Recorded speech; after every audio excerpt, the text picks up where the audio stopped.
Can I open this this meeting of the Combined Authority? Got apologies from Richard Leese, Sue Murphy attending, from Carolyn Wilkins, Helen Lockwood in her place, from Steve Rumblow, Mark Robinson in his place.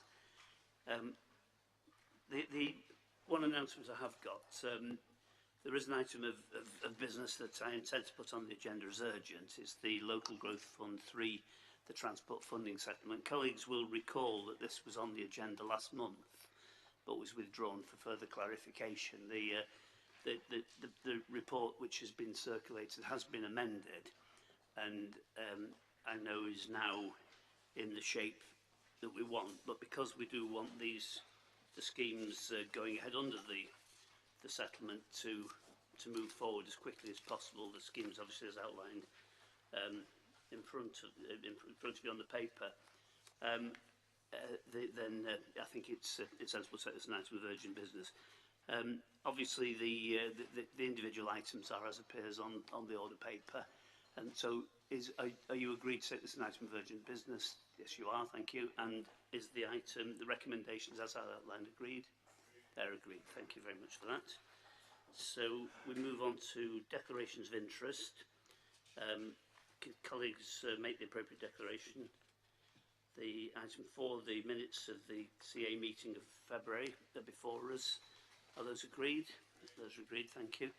Forward plan of strategic decisions are there to note, and they're noted. Thank you. The minutes of the Combined Authority Standards Committee, are they noted? The TFGM Committee, they're noted. They're noted, thank you. The Greater Manchester LEP, they're noted. Thank you very much. Come to item 7, the item on challenging hate crime and building cohesion. It's been the long-standing policy of the Combined Authority to challenge hate crime in all its forms, and indeed this is a piece of common endeavour that runs not simply across the Combined Authority but through all our partner agencies, and this would be any form of hate crime, whether racial, religious, on the grounds of sexual orientation or identity, or of course on the grounds of disability. But we have been asked in particular to consider on behalf of the International Holocaust Remembrance Alliance a definition of anti-Semitism which I think is now widely accepted as one that makes sense. We've been asked to adopt this along with others. I know a number of our local authorities have already adopted exactly this form of word. I think Bury has, I know Manchester also, and others may have done. So the recommendation is that we adopt this at the Greater Manchester level as a symbol of our solidarity, in this case with the Jewish community in Greater Manchester, but the Jewish community worldwide, and a recognition that anti-Semitism still exists and bedevils this world and is something that we not only deplore but will actively work against. So are the recommendations agreed? They're agreed, thank you. Item 8, working well. Colleagues who are attentive will recall that this appeared a few moments ago at the Health and Social Care Board. I think it is, with Sean Anstis' permission, it's pointless for us to go through this all over again. And accordingly, the recommendations are in front of us. Are those agreed? Those are agreed, thank you. Greater Manchester submission to the Royal Society of Arts Inclusive Growth Commission. Councillor Stretton. Jean. Item 9.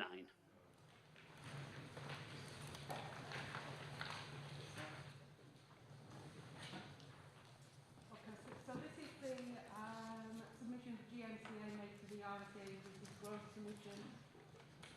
The key points to note are that inclusive growth, most commonly used definition, sees inclusive growth as economic growth that creates opportunities for all segments of the population and distributes the dividends of increased prosperity both in monetary and non-monetary terms fairly across society. So this is about accepting that trickle down is dead, really.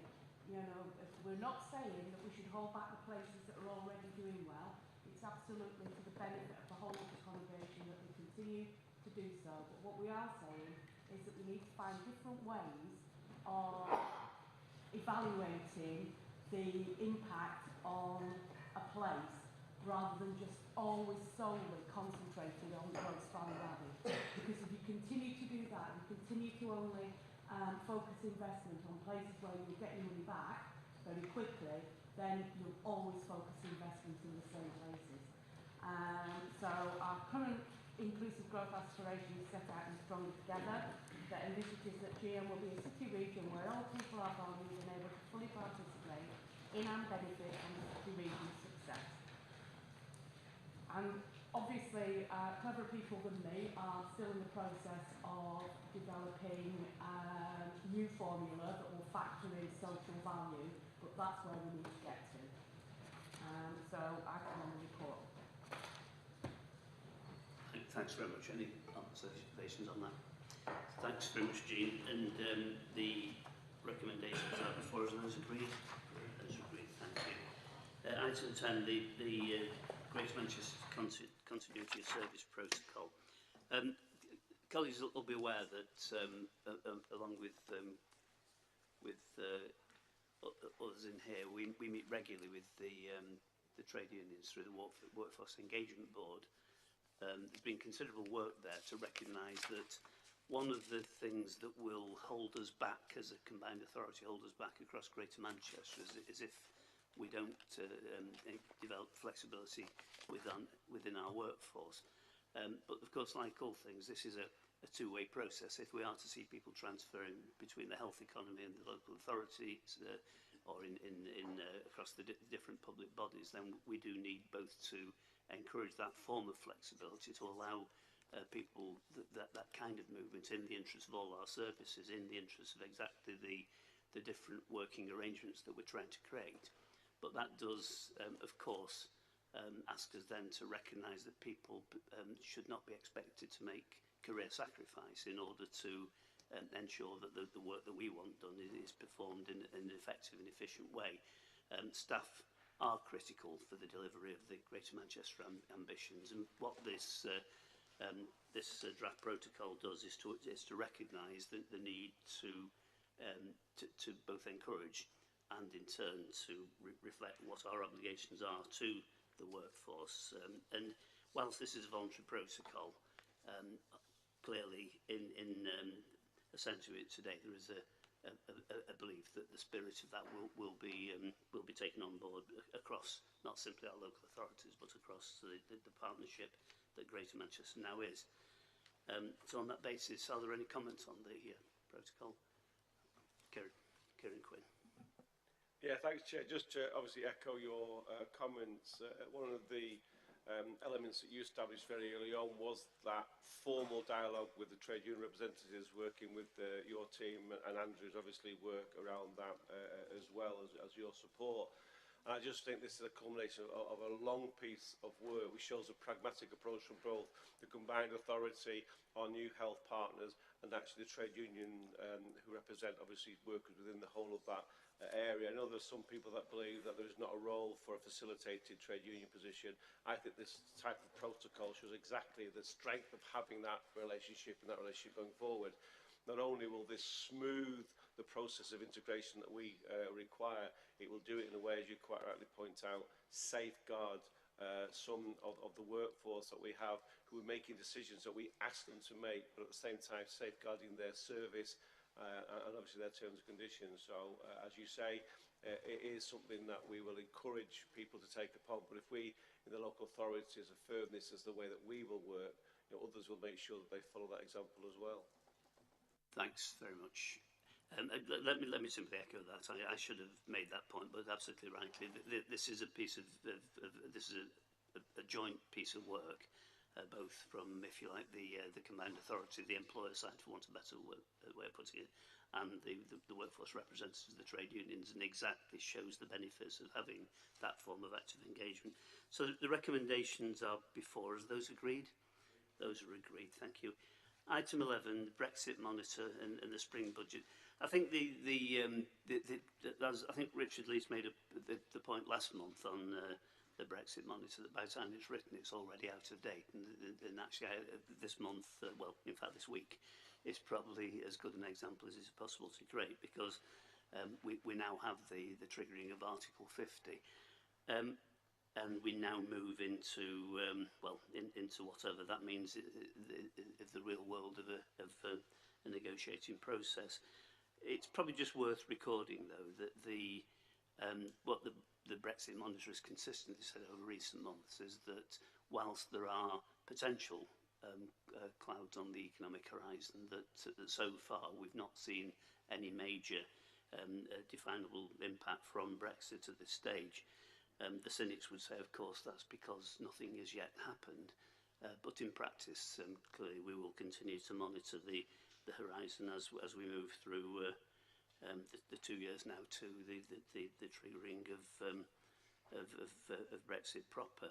I think within that, the other comment I would want to make, though, of course, is that we do need to ensure that the Greater Manchester voice, in particular, and then more generally the Northern voice, is heard by central government in these negotiations. That some of the concentration around the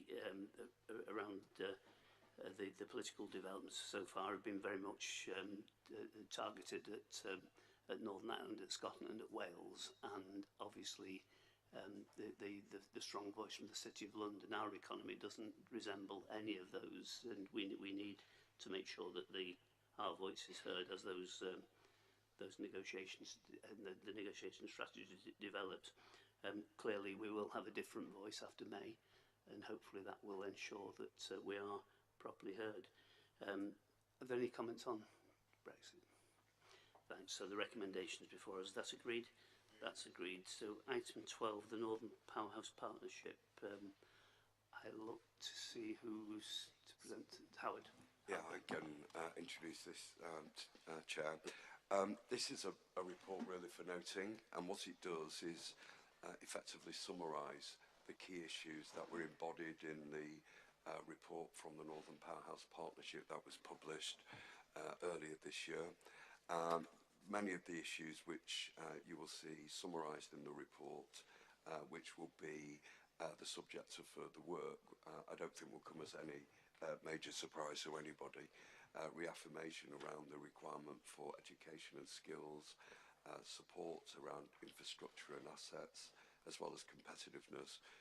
Also highlighted following consultation with public as well as business leaders, a work stream around leadership and learning, around particularly with colleagues who are very keen to understand the impacts of some of the things we've been doing in Greater Manchester and how some of that learning can actually be shared, so of course we want to be shared with other places in the future, and identifying the criticality of some of the decisions which will be coming up in the autumn of this year, which will be one of the major tests of government commitment to the Northern Powerhouse, and that will relate to the investment of some of the key transportation investments around the Northern Powerhouse, and that will be a very important part of the work that needs to be done over the next couple of months. Obviously, through Simon, who's done a sterling job in actually coordinating North of England interests, utilising the new economy base to provide the intelligent and analytical support which the partnership has needed to produce this report. And going forward, of course, through Eamon and other colleagues, we'll be playing a very full part in the evolution and development of key elements of strategy. Thanks. Thanks very much, Howard. Any comments? So the report lies before us. The recommendations are there. Are they agreed? They're agreed. Thank you. Item 14 evolved. Item 13, Transport for the North, Accountable Body Transfer. Kieran Quinn. Yeah, thank you, Chair. I think the report itself is quite self-evident. If you look at Transport for the North, though, if you could not imagine, I think, a more important body going forward for the North strategically about how we deliver our growth and the infrastructure requirements around that. Clearly, Transport for Greater Manchester are embedded as part of that. The Combined Authority is embedded as part of that. The body will be formally structured as a report outlined by the end of this year, but we're in that area where until they get the full formal statutory rights, they need assistance from an already constituted body, an accountable body. That function is currently carried out by the Sheffield City region. They've asked that that be passed on, and it's quite right that we pick up that mantle now at this most important juncture. Clearly, it'll, as the report outlines, it's temporary until Transport for the North is formally constituted, but there's a huge amount of work between now and then that needs to be carried out. There's resourcing of all that activity that needs to be underpinned. I think the report clearly identifies that as an issue, and clearly I recommend it to the combined authority. Thanks very much. Any comments? So the recommendations are, as on the order paper, those agreed? Those are agreed, thank you. So item 14, the devolved transport funding. Obviously, this is a technical note in a sense, but one that most certainly does cause great interest, because amongst other things, it does include the capacity for repair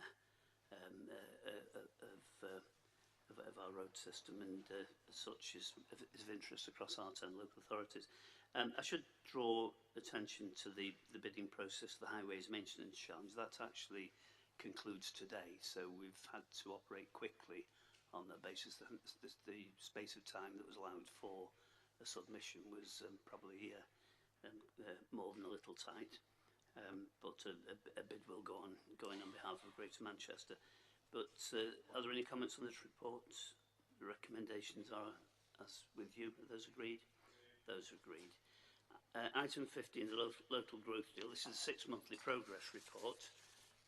It's obviously the update on the various schemes there. It's reasonably self-explanatory. I probably should mention, though, that the schemes that are arrived for full approval, the South Hayward area-wide improvements, Wigan Gateway, A49, the Salford Central and the Inner Ring Road, Water Street, Stockport interchanges and Salford Bolton network improvements have conditional approval. The Wigan bus station is recommended full approval. Salford Bolton network improvements is recommended for full approval. The Stockport Town Centre Access Plan again recommended for full approval. So there's some real progress there. Are there any comments on the paper? The recommendations agreed? They're agreed. Greater Manchester Collaborative Working in Delivery of Highway Services.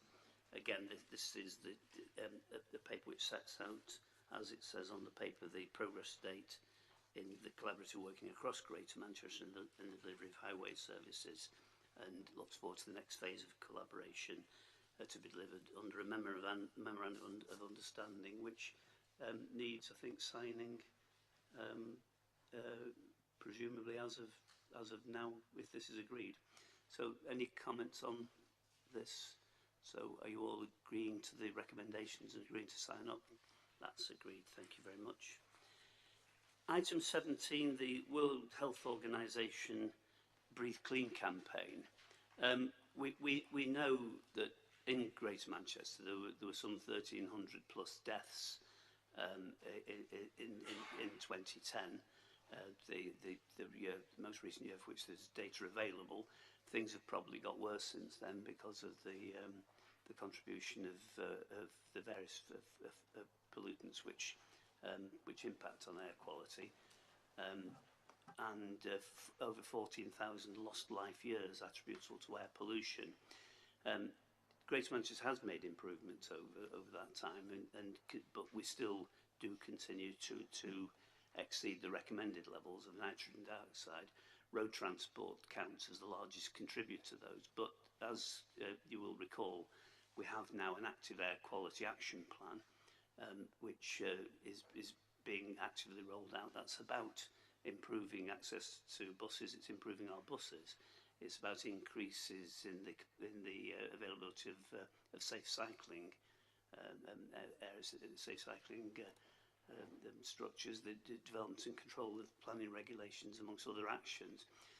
Breathe Life is a World Health Organization and United Nations campaign which is seeking to mobilise citizens and cities to improve their air qualities worldwide, because as we all know, the problem of air quality is one that, whilst it's bad in Greater Manchester, for the reasons I've outlined, is an awful lot worse in many parts of the world. So having a global campaign is important. World Health Organization have established the Breathe Life City status, and that gives access to those who are given that status to various creative resources and technical advice. And the advantage for us is there's no cost associated with this application. The World Health Organization have indicated that the ambitious plans we have in place means that we are eligible to become a Breathe Life City. So the recommendation is that we support an application for Greater Manchester to become a World Health Organization Breathe Life City region, and of course that does mean we then have to fulfil the obligations under our various action plans. Are those recommendations agreed? They're agreed, thank you. The item 18, Cornbrook Hub, Richard Farnell. Yes, thanks, Chair. This is the first time the Combined Authority is using its new CPO powers, and this will allow the use of this particular compulsory purchase order will allow the redevelopment of an important gateway site in the Cornbrook area, and as the site straddles two local authority areas, it's obviously an appropriate use for the CPO. The current site is a fairly grotty one at the moment, full of scrap yards and open storage, and the CPO will allow the future high quality regeneration to transform the area. Thanks very much. Sean Anstey. Well, and just very briefly, Chair, just to say I think this is an excellent example of the types of powers and how we can use them to support actually the commitments that we're making around brownfield sites, around getting sites that need regeneration to be acquired. And so I think it's a fantastic first start, and hopefully we'll see many more of them in future. Thanks very much. So strongly endorsed. The recommendations are on the paper. Are those agreed? They're agreed. Thank you. So we turn to item 19, the Greater Manchester Housing Investment Loan Fund investment approval recommendations. Before I bring Richard Farnell in, can I just make the point that there is an item in Part B which contains the commercially confidential items which can't appear in public at this stage relating to this item, but I don't propose, unless people indicate they want to raise anything on the confidential item, that we proceed to that Part B, and nobody indicates. So Richard, you've got the floor. Yes, thanks, Chair. Moving the recommendation, this brings the total loans committed to the 300 million mark, just over 300 million, and there are three large loans in this report, and there are, I think, two in the pipeline, and that will probably be the end of the large city centre loans as part of the fund, and in future we'll be able to bring forward proposals for smaller loans where we are recycling these £60 million worth of capital into new schemes, and those will be as I say, smaller schemes outside the city centre area in the boroughs to help regenerate the regeneration projects in those areas. Thanks. Move the report. Thanks. Any comments? Being none, are the recommendations in 19 and 22 agreed? They're agreed. Thank you. So we turn to item 20, and again, before bringing in Karen Quinn, can I make the point there is a parallel item to item 20 and item 23 in the confidential section of the agenda because of the commercially sensitive information that's necessary there, which cannot be put in the public domain. Unless anybody indicates, I'll take items 20 and 23 together. Councillor Quinn, you have the floor. Yeah, thank you, Chair. Again, part of the regular reporting to the Combined Authority about the huge amount of work we are doing to support businesses, both moving to the area, actually grow within the area, create new opportunities. And what I like about this is the blend of companies here within this investment. I think it's really important, again, that we stress the message that we are open for discussion around all the businesses in Greater Manchester. And I think this report clearly highlights the success of the work. It also highlights the success of us as an authority, because even though some of the sums are significant, they're coming out of recycled money, so therefore the success we've already had is creating the success going forward as well. Also, two are in Trafford, one's in Stockport, one's in Manchester. Again, we're showing that it's for every part of the conurbation, not just one part of the conurbation itself. I think it's really important that we do that. It's also, again, the types of monies, you know, 2 are directly loans and 2 are direct investments into those businesses. Again, taking the pragmatic approach to what's best for us as an authority, but also for the businesses themselves, and how we can assist them with their plans for growth. And although the figures in the report highlight 200 new jobs, the reality is there's significantly more jobs that are safeguarded as well. So I move the recommendation, Chair. Thanks very much. Any comment? The recommendations on both items 20 and 23 are before us. Are they agreed? They're agreed. Thank you very much. And that concludes the combined authority. So can I immediately welcome you to the joint meeting of the Greater Manchester Combined Authority and the AGMA Executive Board. We have apologies as for the combined authority. I have no announcements, and there's no urgent business. Draw people's attention once again to declarations of interest. Got the minutes of the joint combined authority and AGMA Exec Board of February before us. Those approved? No, approved. Thank you. Forward plan of strategic decisions is attached. Are they noted? They're noted. The minutes of the joint body scrutiny pool, are those noted? They're noted. We turn to item 7, the Greater Manchester's plan for homes and jobs, the update on the consultation. Councillor Richard Farnell. Councillor Farnell is moving the item. Does anybody want to comment on this?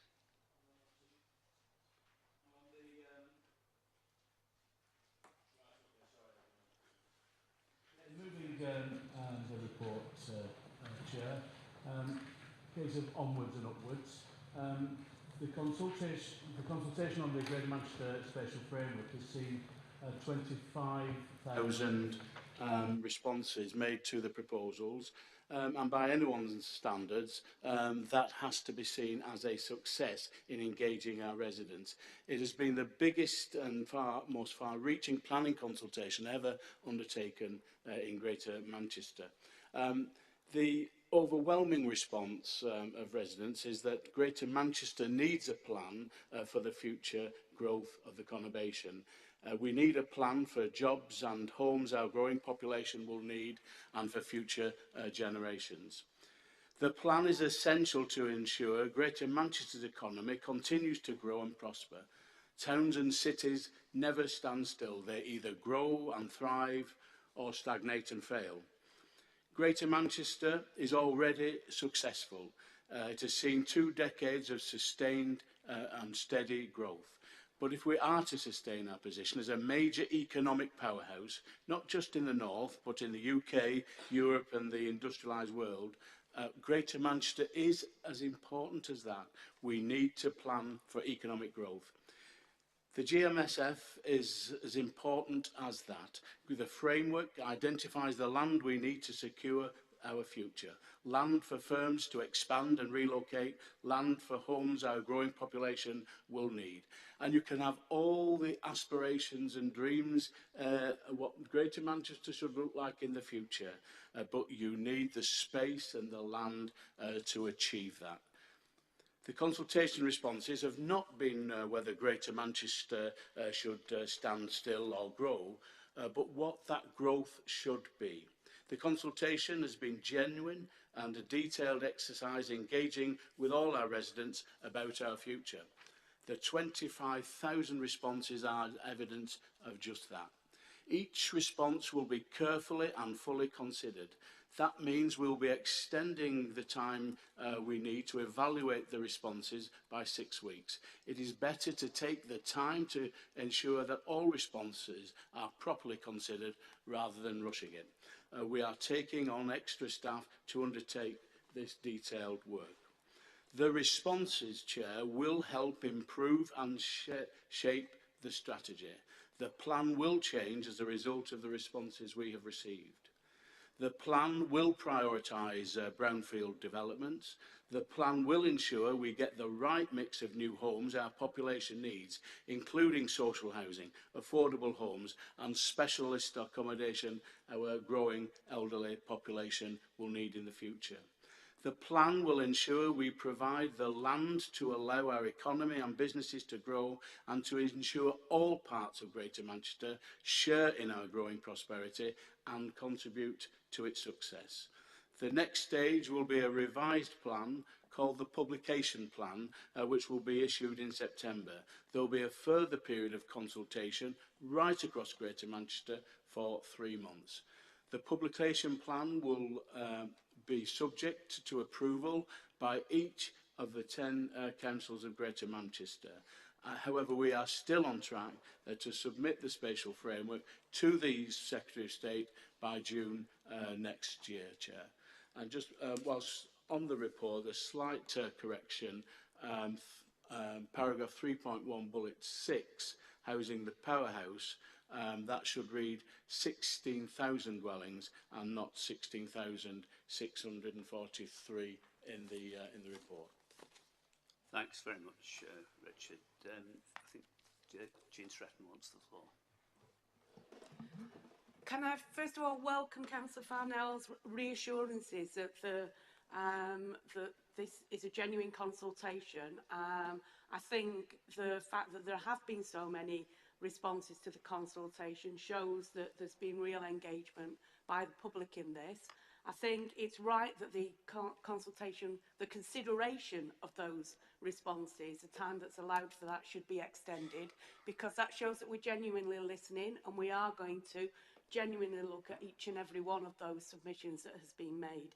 I think that we need to be very, very clear with the public that this was always a brownfield first strategy, and that the combined authority, I think, should continue now to lobby government for funding to assist with the remediation of brownfield sites. I think that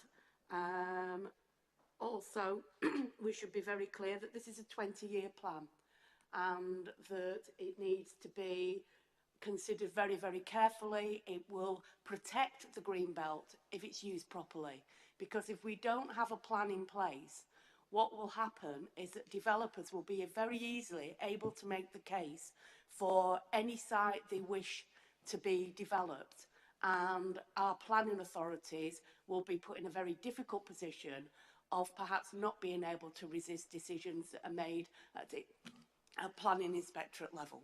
So I think we should carefully consider the consultation responses that we've had, and it's good that we're going to take a little bit more time to do that. Thanks very much, Jean. Anybody else want to come in? So thanks, Richard. Thanks, Jean. Do you want to respond at all, Richard? No, just one quick point in response to Councillor Stretton is that the best way of defending the green belt in the future is to have a robust plan that provides for the right number of homes and jobs for the future, and those will be our sites. What we decide are priorities for our development, not for private developers who will come and pick us off without such a robust plan. Thanks very much for that very clear explanation. The item Greater Manchester's plan for homes and jobs, the recommendations are before us. Are those agreed? Those are agreed, thank you. So we turn to item 8, the financial support for the Greater Manchester Health and Social Care Partnership. Kieran Quinn. Chair, I'll just move that formally. So the report's moved, the report lies before us. Any observations of the recommendations? Are they agreed? They're agreed, thank you very much. Then we come to item 9, the senior appointments to the combined authority. The report lies before us. I think probably what I should say about all 3 items is that all of them are effectively at no cost to the combined authority. The new post of Chief Resilience Officer is as a result of us being asked to be one of the 100 resilient cities worldwide. It's a recognition of the enormous steps that have already been taken in Greater Manchester around the question of resilience. Resilience which can include almost any of the things that can impact material on our communities. We saw flooding across different parts of Greater Manchester 18 months ago. We know challenges around IT security, challenges around whether it be those conventionally faced by our emergency services of different kind. But as a result of that, the Rockefeller Foundation have established the 100 resilient cities, have granted us funding for the post of a Chief Resilience Officer for an initial 2-year period, and the post will be for that initial 2 years, although of course on the basis that it demonstrates value, the Combined Authority will be asked to make a decision as to the continuity of the post. The post of the Chief Information Officer across Greater Manchester is one that arises because of the rapid change that Greater Manchester has been involved in. The Greater Manchester Connect programme is probably one of the most ambitious attempts to drive forward the concept of information technology connectivity that exists probably anywhere in the world. It is mirrored on best practice, which is probably in New York. We need to make sure that our connectivity is every bit as good and indeed better than the best that exists. And of course, in any case, the constantly changing world of IT that is faced at the Combined Authority level. But the good news is that this post will be funded by the vacancies in existing posts. So again, it's at no extra cost, no incremental cost to the Combined Authority or through the Combined Authority to the public, but is a post that is absolutely vital for the future. The post of the permanent health economist arises as a result, effectively, of the evolution of the health and social care partnership process, and the recognition that within Greater Manchester we need that research and intelligence capacity that only a health economist can provide. That isn't there at the moment, but that is being fully funded through health funds, not through funds from the local authorities. So the good news for the Combined Authority is that at no cost we can establish 3 necessary and senior positions that will give functionality to us across Greater Manchester. Does anybody want to comment on the report?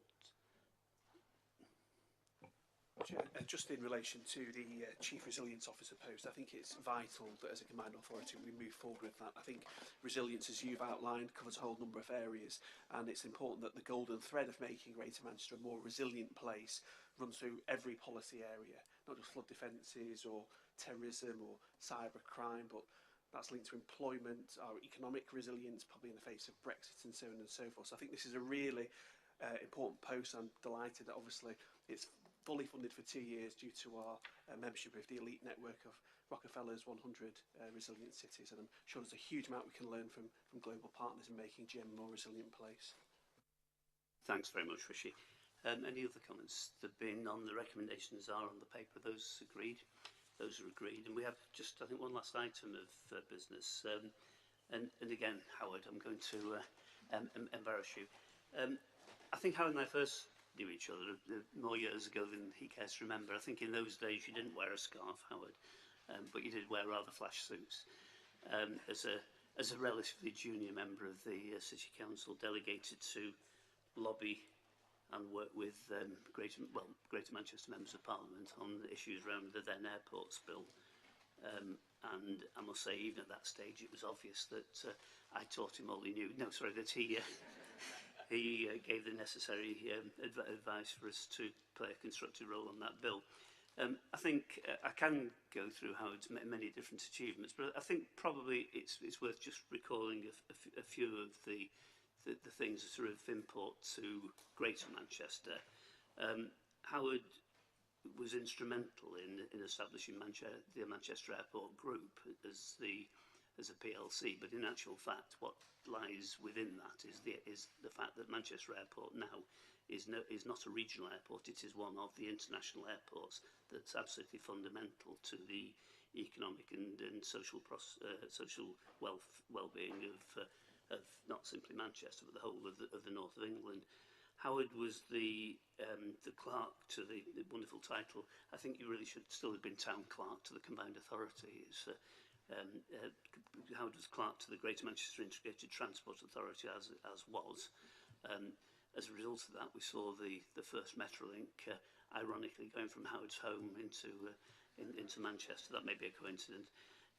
Howard's consistent recognition of the need to build partnerships was seen in the welding of the very close working relationship, which is recognised in Greater Manchester, where the private sector works with the public sector, probably in a way that's almost unrecognised across other parts of this country of ours.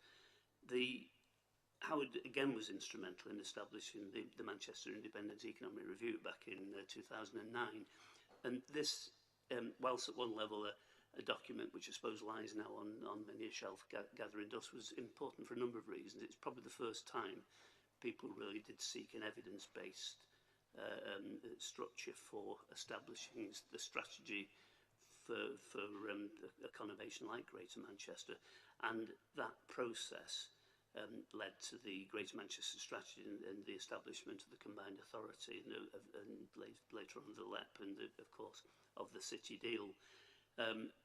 Howard's contribution in the establishment of the 2014, the first devolution deal we signed with the government was central.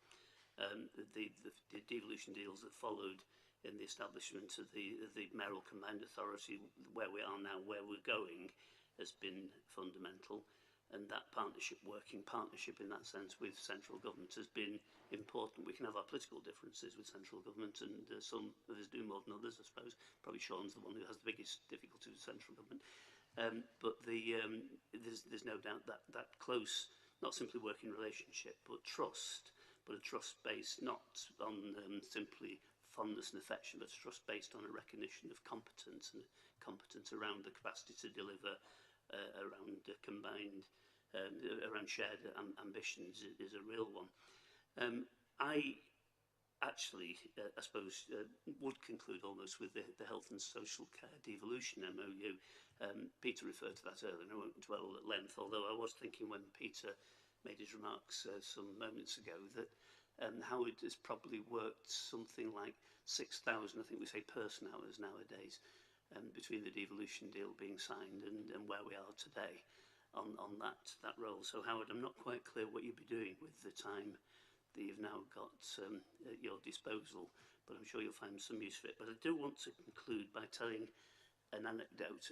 Back in the run-up to the Commonwealth Games in 2002, I was approached by some people who were complaining about the signage coming into Manchester to the Commonwealth Games site, and I mentioned this to Howard, and I can't vouch for the truth of this story, but one of the City Council's officers said to me sometime later, as a result of your complaint, Mr. Lloyd, Howard dragged us all together, told us he'd walked the route, checking the signage, and insisted that we went out and did the same thing. Now, Howard, I have no idea whether you ever did walk the route, or whether you merely impressed on people, having walked one bit of the route, that your knowledge was better than theirs. But the result of that, of course, is that the signage was dramatically changed, and that level of detail, as well as the broad vision, is something that the Combined Authority will always be indebted to you for, Howard. So this is by way of making you very embarrassed,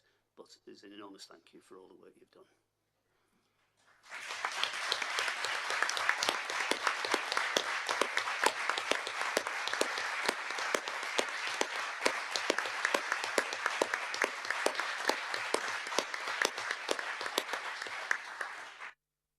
Thank you very much, and that concludes the proceedings of the Combined Authority. I think there'll be lunch served. There's for some, there's the lunch in the Lancaster room.